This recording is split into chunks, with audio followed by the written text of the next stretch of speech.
pavé de saumon à l'unilatéral. Pour cette recette, je vais utiliser un pavé de l'Atlantique, ou plus précisément de Norvège. En fait, les eaux froides des fjords permettent à sa chair d'être ferme et marbrée. On attaque tout de suite la recette avec notre concombre, qui va être la garniture. Alors pour ça, je vais tailler des rondelles, ni trop fines, ni trop épaisses. Une fois que c'est fait, on va s'occuper de la sauce. Alors pour cette sauce, je vais prendre un peu de tarama.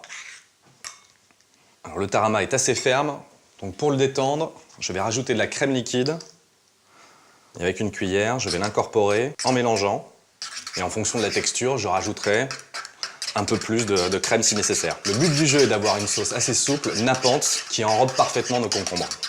Je vais pouvoir assaisonner. Pour ça, je rajoute un petit peu de poivre. Je ne mets pas de sel par contre, pour la simple et bonne raison que le tarama est déjà naturellement salé. Voilà. Maintenant, j'ai une sauce bien souple. Je peux y rajouter mes concombres et les enrober. Bon, je peux laisser tranquille mon accompagnement. On va attaquer maintenant la cuisson du saumon. Alors c'est clair que la cuisson à l'unilatéral pour le saumon, c'est une des bases pour les pavés. Donc j'allume ma plaque. Je ne vais pas hésiter dans un premier temps à la mettre assez forte. Je vais légèrement, mais très légèrement, huiler la peau de mon saumon. Voilà. Et dès que ma plaque est bien chaude, à ce moment-là, je le dépose. Et surtout après, je ne touche plus à rien. Il est grand temps de poser mon pavé de saumon.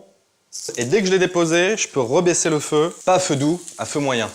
Et en fait, là, ce qu'on va observer, c'est vraiment la hauteur du saumon et on va voir des radiants de cuisson qui vont se produire. C'est-à-dire que vraiment, là, on est sur une teinte très orangée et la base va commencer à devenir de plus en plus claire. Ma cuisson à l'unilatéral est quasiment terminée. Il me reste juste à saler légèrement le côté chair.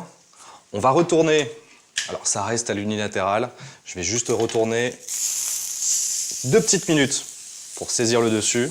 Alors comme on le voit, j'ai une peau qui est maintenant bien croustillante. C'est bon, je débarrasse mon saumon. Voilà, j'arrête ma plaque.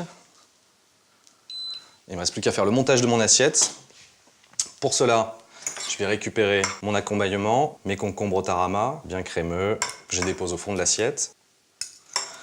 Je vais déposer dessus, donc sur ce petit lit, mon pavé de saumon. Maintenant, les petites touches de décoration. Alors j'ai ici de l'aneth. Je vais juste en couper une petite pluche que je vais déposer sur le dessus. Quelques autres saumons qu'on va parsemer de ci, de là. Là aussi, eux vont apporter encore une petite note salée supplémentaire. On finit par un petit quartier de citron vert. Et avec tout ça, je me suis servi un verre de Riesling d'Alsace. Les notes vives et citronnées iront à merveille avec ce poisson. Bon appétit!